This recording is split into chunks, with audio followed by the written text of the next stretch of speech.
It's Pete Cohen. Welcome to episode 144 of the Mi365 podcast series. Today's podcast is our Member of the Month interview. It is with the amazing SJ. I have been so fortunate over the years to work with people and coach them and support them. But sometimes what you are able to achieve with people is truly transformational, and I'm sure you'll be inspired by her story, what she's achieved. It's a truly remarkable story. And the story continues. So get ready for another inspiring Mi365 podcast.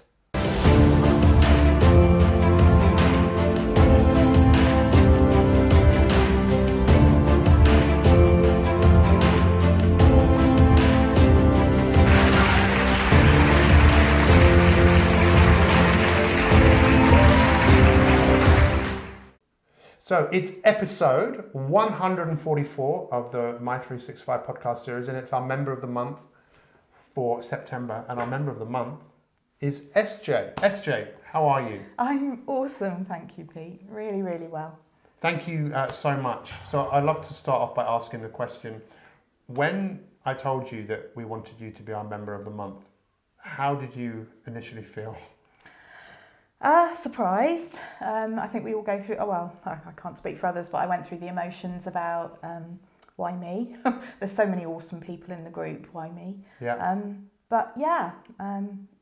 Getting there and doing extraordinary things, so why not? Well, you're someone who I've had the great fortune just to watch and observe, and it's always great. You know, this whole coaching thing it's a two-way process, and for years I coached people by actually seeing them, and then with technology I was able to use Facebook and start coaching people. But I'd only ever met you. We've met twice now. Twice. This is the third time. It is indeed, yes. And I've watched your journey, and it's been truly inspirational to see just your journey. Tell us a little bit about what you've achieved. I've been with My365 Elite for about 18 months now. I've lost about 2 stone in weight. Wow. I've found an inner confidence that I didn't have before. I've changed jobs, I've been promoted. I feel like I can take on the world now, really. My relationships have been great. So we've had some family difficulties, and I've been able to cruise through those. Not cruise through them, but just sort of deal with them in a much more effective way, so that doesn't affect my health and Yes.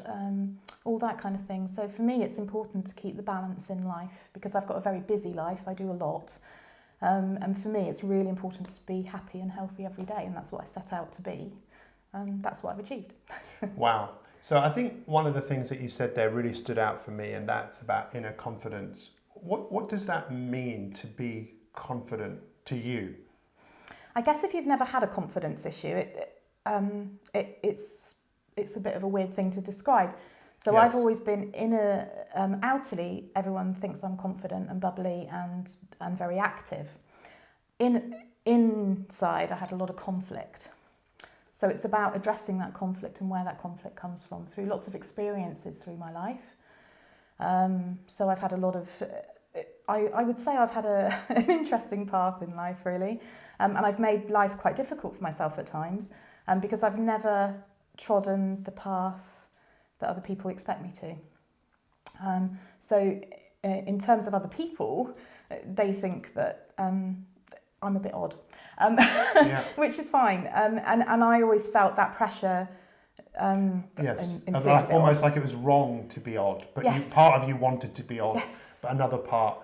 It's fascinating. I've always been a rebel, always. But it's interesting, that whole thing, because if you really think about it, we're all unique. We're all different. We're all a bit weird, but we all try and conform to be like everybody else. So what is normal, though? Yes. So what was normal to you before? So what it sounds like what was normal to you before was wanting to be different, having a desire to be different, but a part of you was maybe thinking, well, maybe I shouldn't. Maybe I should be like everybody else. And is that one of the biggest differences now for you, is that you're less concerned about fitting in and more interested in just being who who you truly are. Yes, I think it is. I think I was brought up in a very upper working class environment. My mum and dad worked really hard for what they had. They had very high views and very perfectionist, very controlling behaviour, both of themselves and of me as a child. And I think I always wanted to just be me and just do what I wanted to do, but they would, no, you must do this, you must do that, this is where you're going to university, you're going to do this, you're going to do that. And it was almost taken out of my control. They disempowered me a lot when I was a child. And because I had a very strong rebel streak and there were things that happened to me when I was younger that actually gave me the experience of saying that's not the only way. Yes. I wanted to come away from that, but I did it in a very angry way to start with, and a very rebellious way, or they thought was rebellious. They were very they were very much worried about what other people thought.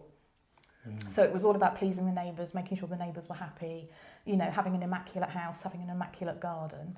So that's what mattered to them. It's fascinating, that, isn't it? Because that happens to, I think, so many of us. Yeah, I think it's a generational thing as well. I think it is. I don't know whether that is so prevalent today. I don't know, but the fact is, us of a certain age, I think our parents often wanted us to do what they thought was best, or what was best for them, so they could show us off to their neighbours. Exactly. And it's really great to hear you talk so openly about that conflict that was within you. And I think everyone is really at conflict, but it's how we find peace in ourselves. And is that something you've started to do? You've kind of made peace with yourself and... So I see myself as kind of a corporate hippie now. So I've got a corporate life. I have to be very professional. I have to be a certain person at work. But also I've embraced my hippie side, if you like, and actually I really enjoy her now. I don't have to suppress her anymore to be this corporate person. But the joy of that now is I can actually be myself in both worlds. Rather than say that I don't fit in either world, I can actually be myself across both worlds, and indeed bring the joy and experience of each world into each other. So it's about being that connector. So we know that for so many of us, trying to fit into the world is challenging enough, right? So when you're really young, we get to that age, I think, where we think, well, we become a bit conscious, self-conscious. Am I doing the right thing? Who do I hang out with? What do I do? Do I smoke? Do I listen? What music do I listen to? What clothes do I wear? And we kind of fit in, and I think it feels quite uncomfortable. Definitely felt uncomfortable for me, and all the people I've spoken to, I think for many of them, it felt really uncomfortable as we try and conform to something that we didn't really come up with that idea.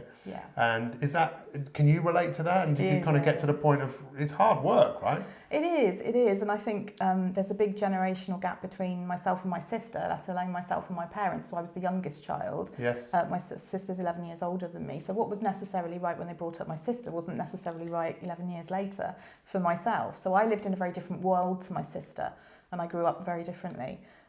So the experiences that all my peers were having, if they had a bit more liberal parenting, for example, or younger parents, actually they were out doing all these things. So I could see that as a different way to live. But I was very much in that, no, you must sit down, you must study, you must go to university, do your A-levels, go to university, you've got the brains, you really need to work them, you know, and all that kind of thing. And I just felt like they'd mapped my life out for me. And every time I tried to challenge that or tried to do something different, I was told that I was very much disempowered from that thought. So But deep down inside you, there was always a longing and a desire to do something different.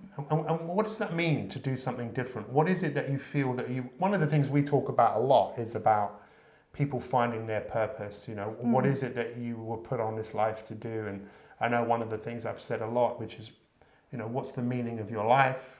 I love to say, well, it's the meaning that you choose to give it, because it's your life. Tell me a little bit about what you feel the purpose of your life actually is, what you feel you're here to do. So I think through the Mi365 process, I think I've worked that out. It's taken me a good 18 months, and it was a real question I used to scratch my head about when we first started. And I was thinking, I don't know, I'm here because of so and so. But I really think I'm in the world to inspire people, to connect people, on a deeper level than they do connect now, and also empower people to make their own choices.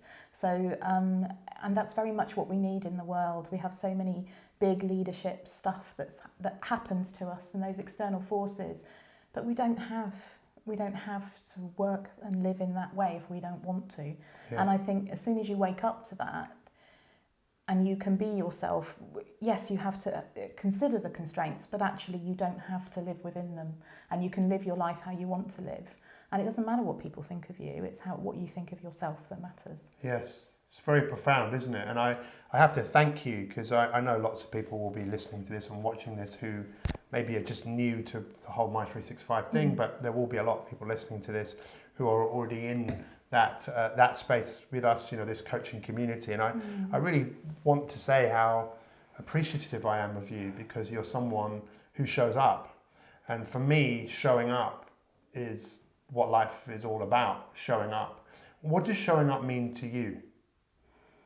It's twofold, really. I think showing up for myself, so making sure I protect time every day to actually work on myself, whether that be my one fundamental is journaling. So actually showing up to myself, and I came up with a new thing this morning, actually only this morning, that actually I need to show myself to find the solution. So it's almost like show up to, I can't even remember what I called it now, but it's it will come. I'll find.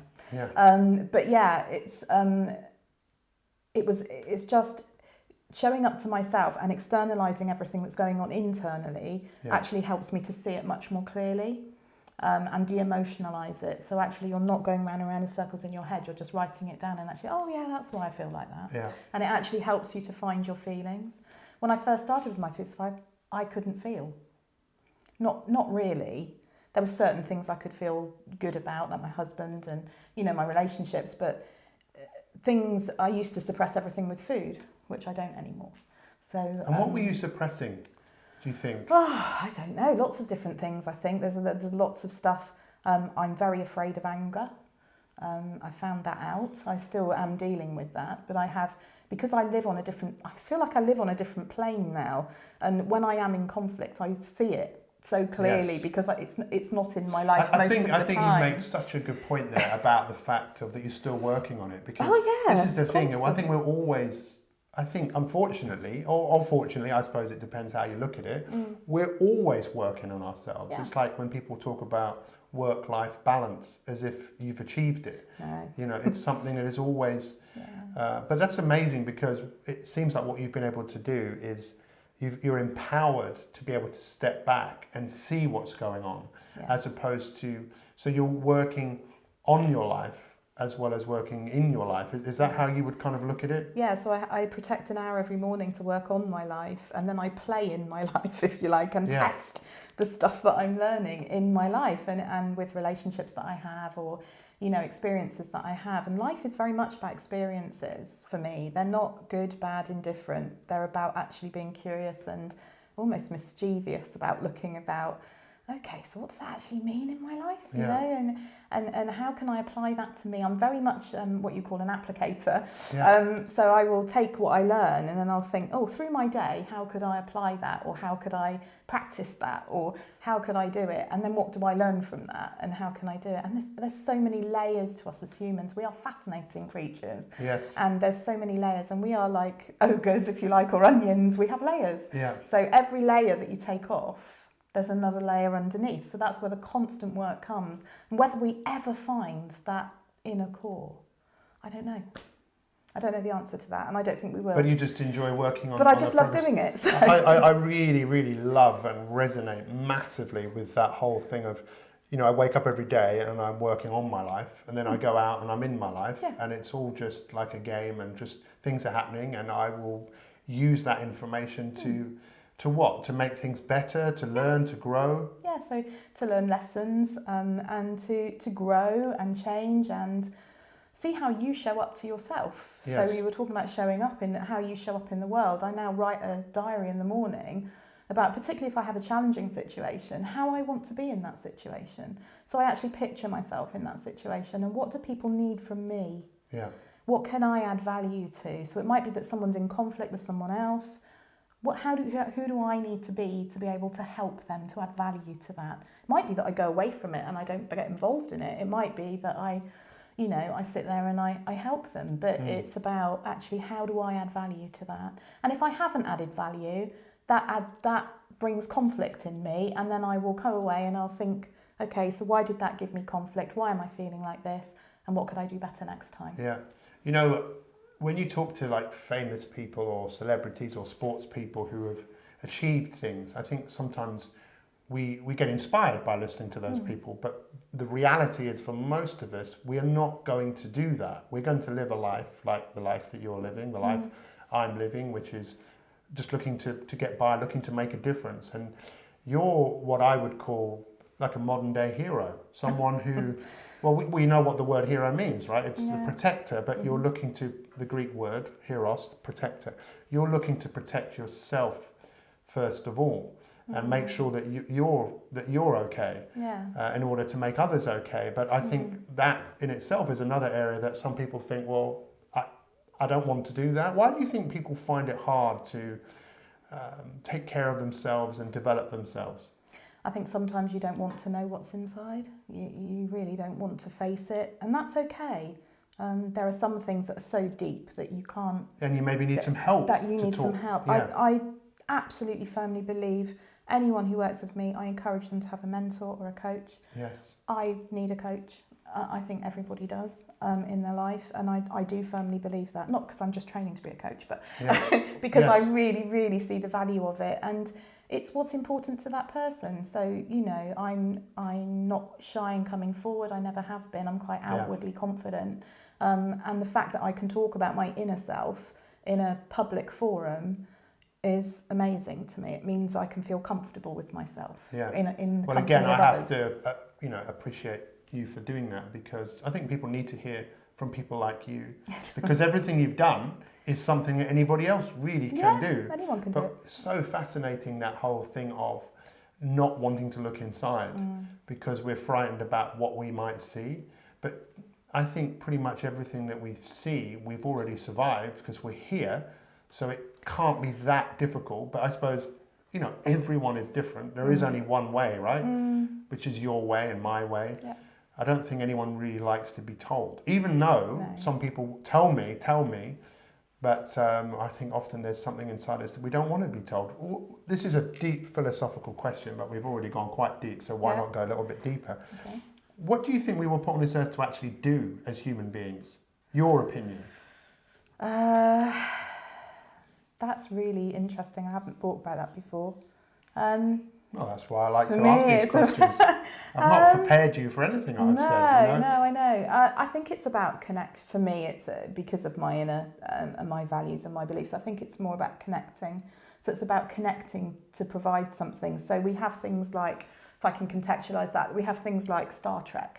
Everybody loves Star Trek. You know, you either love it or you hate it. Yes. But there is the ones who love it. The ones that love it. It is an ethos that we are all working together as humans to protect the planet and fight for our own survival. But actually, we all work together. So there's no monetary system. There's no, we're all equal. Yes. So it's about having that equal base, but actually out of that, people's experiences and their lenses give it such a new life. So it's about actually creating something new out of two different experiences, marrying them up, connecting them, and actually seeing something different. Yeah. And when that works really, really well, we were talking about music on the way here, and we were saying that the people who write their own music and write the lyrics, and they do that in a very similar way, that music is very, very powerful. There's usually an obvious disconnect, and that's the most emotional music that you can have. When someone writes lyrics for someone else and then they pick those up and they just sing them, actually the meaning, the song for me loses its power. Yes. So it is about, but there are beautiful synergistic relationships in music, like Robbie Williams with Guy. Yeah. And when they came apart, what happened? That beautiful thing that was created with angels and things like that was gone. Elton John had it with his writing partner, didn't he? And things like that. So we were just discussing and chewing the breeze over music, really. Yeah, I mean, it's so such interesting conversation to have, and I think so many people just don't want to have it into kind of recognizing. Because I mean, if you say, well, why are we here? Well, some people might say, well, who knows? And we're only here maybe because something happened. There was a big bang, and then we're here just to survive and to bring forth the next generation. Which maybe if anyone thinks that, then of course that's their opinion, because there's nothing worse than telling someone I'm right and you're wrong, and this is the only way, because there only is one way, which is, I believe it's yours and it's mine, but it's amazing when people take ownership of their own existence and decide, but it's not always easy, right? Because I suppose that's another reason why maybe people don't want to address themselves inside, because they might not like what they see, and if they then decide to move forwards, they're going to come across some challenging times, perhaps. Yeah. And I think sometimes it's just easier to drift and easier to... So when we talk about suffering, worry, fear, doubt, anxiety, sadness, depression, why do you think people kind of struggle, feel those emotions?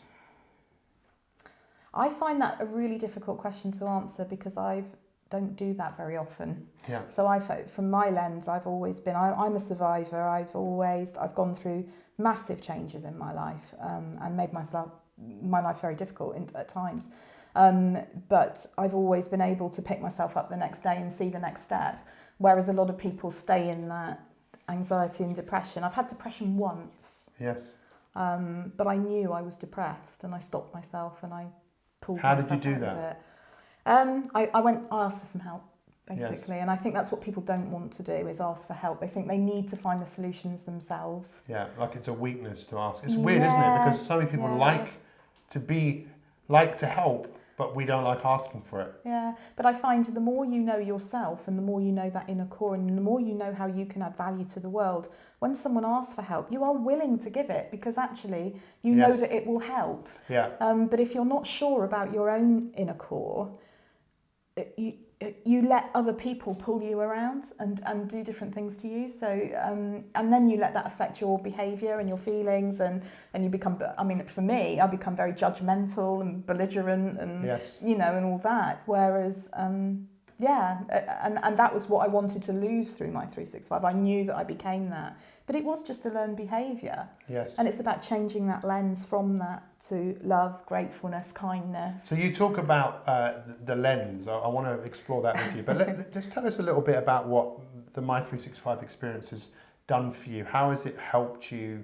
What's some of the biggest learnings you've had since being a part of this whole process?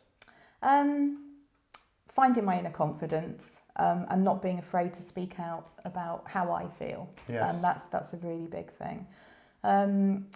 I think being around like-minded people and being able to be myself around those people without having to put barriers up and cores up, and people just accept you for who you are and what you are, and it doesn't matter if you've got something that you don't like about yourself. It's okay, you can change it. Yes. And having that is just so freeing.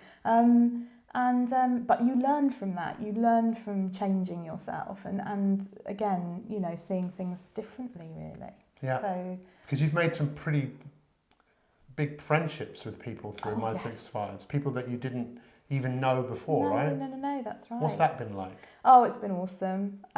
So one lady came down to actually stay with us a couple of months ago. And we have just bonded so much, and it was amazing. It was just an amazing experience, and to be with the same type of mindset, but very different as well. Yeah. So we are very different. We're chalk and cheese, but actually because we have the same mindset, the same the growth mindset. Growth. That was the key thing. I think when you're around people that want to grow, you grow more. It's such a simple concept, and I think. Who is it that once said we are the sum of the 5 people we spend most time with? I think it might have been Stephen Covey or Napoleon Hill. It's so true though. So of all the masterclasses that how many of those masterclasses have you done? Nearly all of them. So I set myself a challenge at the summit last year to finish them all. And I'm halfway through habits now, and I've just got movement to do, and then I've done a lot. So wow, you're going to be one of the first people to graduate from all of them, because it is a bit of hard work and it is a bit of dedication. But you've managed to do that by What, giving yourself like an hour a day? Yeah, so I give myself an hour in the morning to do my rituals. So that's movement, making sure I've got the right nutrition in my day, and journaling. And then the next half an hour I always give myself for growth. So that might be listening to a broadcast from yourself, it might be doing a bit of a masterclass, it might be reading a book, it might be doing something. But I just give myself that protected learning time, because learning is really important to me. And actually, if you don't learn from external forces, then actually you will always be who you always are. And I want to grow. So it's about actually learning from the outer world, yes, and bringing it into your inner world, and examining it, and then saying, no, that's not right for me, but actually that is, I like that. Yes. And of all the masterclasses, which is the one that's is there any one that's really stood out for you? I think right at the beginning, I did the confidence one, because that's what I really needed to work on. So that really did help me, but all of them have added value. And I think as soon as you know what you want to do, so as soon as you've got that future in front of you and you know who you are and you know where you want to go, all of it makes sense. And then what it does is it just all gels together. So it doesn't matter what masterclass you're doing, you attach it to what you're trying to do, what you're trying to achieve. Yes.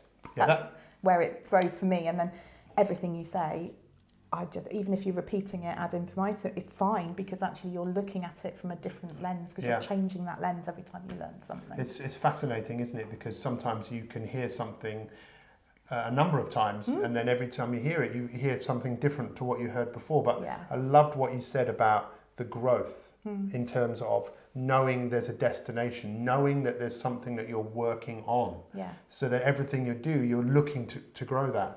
Now, you've probably heard me say, and many people have heard me say this before, which still fascinates me, from what Napoleon Hill said, in the 1930s, that he reckoned of all the people he interviewed, that as a population, only 2% of people know where they're going and will tell you this is where I'm going. Where most people don't really know, might know where they're going tomorrow or where they're going on holiday, but to be able to say this is me and this is what I'm working towards. Why do you think that is so important? You're right, it's really unusual, and when I tell people I know where I'm going, they all think I'm completely crazy. Why? What is it about that, do you think? Maybe they've never thought about it themselves or never thought about it that deeply, but it does have interesting reactions to. Yes. People do give you very interesting reactions when you say you know what you want to do. Because we know that, well, the Greeks said it, this whole concept of being teleological, which is we are goal-orientated people. That's how we survived. We survived by saying, hey, this is where we are. We need to go over there, or we need to go there because that's where there's food, and we would always be moving forwards. We wouldn't move backwards, because that's not how we survived. Yeah. So do you think that innate within all of us is a desire to achieve things, whether it's cleaning the house and because we want it clean, or doing the garden because we want a result? Do you think that there's something in us that we are driven to achieve things, to make things happen? Yes, and I think what you said in a broadcast this week was instead of where there's a will, there's a way, where there's a why, there's a way. And that for me really is fundamentally. It's funny because the poster that was here before said about a why. Oh really? No, and that is really what Mi365 is about, is finding the why. Why do you want to change this? And if you haven't got a big enough why, leave it alone, find a bigger why. Yes. And I think that's what I've done. I've found a really big why, a really, really big why, and then everything else kind of pales into insignificance, and I can let it go, let that conflict go around that. I think there's something kind of amazing about that when you have this massive why, that if things just go wrong or something, it's like, well, I haven't got time to get lost in this. I have to find a solution because where I'm going is far more important than how I feel now. Exactly. Yeah. And it's interesting, the poster that's behind you, it says the best is yet to come. Oh yeah. And then this one here says happy beautiful day. And for me, that kind of sums you all up, because before we started filming, we were sitting outside having a cup of coffee, and you said about, it's important to dream big. Yeah. Why? I mean, I know you've kind of already said, but why are you dreaming so big? And what is it that you're working on? Because I know you're working on something so important right now. I mean, it's like, if you try to put it into words, tell us, I'm not even going to try, but tell us a little bit about what you're working on now. Okay, so I'm working on a project which is about empowering patients with information. So, and it's about cancer patients in particular. So I work for the NHS, I'm for Macmillan. And we are pulling a project together around making sure that people can connect with the right information at the right time, at their pace, Yes. And how they want to see it and hear it and feel it. And it's kind of, it's difficult to explain because it's kind of intangible at times, and it's a bit like a cloud. But what we're trying to do is make that real for people. So we're trying to put in together, for example, a digital platform which will explain, which will pull all the information together, connect all the information, so actually it empowers people to say, well, actually we know that there's some information over there, we're going to go and find it, and all that kind of thing. But also there's a lot of people who can't find that information digitally for whatever reason, and it's finding those barriers. It's so confusing. Yeah, so, I mean, so it's making it easy for people to find. There's that bit, but there's also the bit about helping them to connect to the information and hear it in their way. Yes. So it's about actually saying, okay, so we've got this information, how do we connect it into what's already happening? So it's not about building something new, it's about connecting into Stuff that's already there. Stuff that's already there. We've often... already got masses of infrastructure. If we put more infrastructure in, it just confuses the system. So I don't think anyone really knows what it feels like unless they've either had cancer or cancer is quite unique because the treatment process for a lot of people is, it can be surgery, radiotherapy, chemotherapy. Mm-hmm. Not that I'm telling you, you already know. But you know, you go from one thing to another, and then for many people they're just left on their own, and there's so much uncertainty attached around that. And I think what you're doing is just really commendable. Thank I you. obviously would love to know how I can help, and how all the people that are listening can potentially help you with what you're doing. Yeah. But why do you think, so let me ask you this. Were you asking, do you think, almost like asking the universe in some weird way to give you an opportunity like this? Definitely, absolutely. Because what were you doing before? I was in partnership working across healthcare, so I've been doing it, so I've had some experience in that for about 4 or 5 years now. But you were looking for something bigger. But I was looking for something. This opportunity spoke to me from the page, and it was funny actually because I'd only been with Mi365 a few months. And I saw this opportunity and I thought, whoa, that's way out of my league. You know, that duck went straight off, you know, and there's no way I'm going to be able to do that. You know, it was way out of my league. But Mi365'd it. So I thought, well, if I don't actually apply for it, I'll never know whether I can get it or not. Yes. And actually just applying for it is an experience in itself, and it will give me valuable feedback for the next opportunity that comes along. So I applied for it. And I had to Mi365 the application. I had to sit down and I had to really force myself to do it. And I made many videos and showed up about it. I put the application in. It took weeks and weeks to come back. And I had to wait. And I find that really hard, not knowing. I'm fine when I know something. When I have to wait for something, patience is really hard. It's out of your control, so you can't do anything about it. So I had to wait. And then I got... and then I went for the interview and I got the job. And when they told me I got the job, I went into shock and I had to sit down and I cried because I didn't believe I was right for it. I knew I was right for it, but I didn't know. Well, that's still that inner conflict that was still there. It's always going to be there, and it's always going to be there. And you know, it still emotionalises me, but I don't mind crying now. And I've just literally taken each day as it comes, and what has emerged is just phenomenal. And I've got a clear vision of what I think will work, but people have come on board with that, and all the expertise and stuff that we've now got into the project. I think if we can achieve only 80% of what we set out to do, it will make a massive difference to the landscape of information.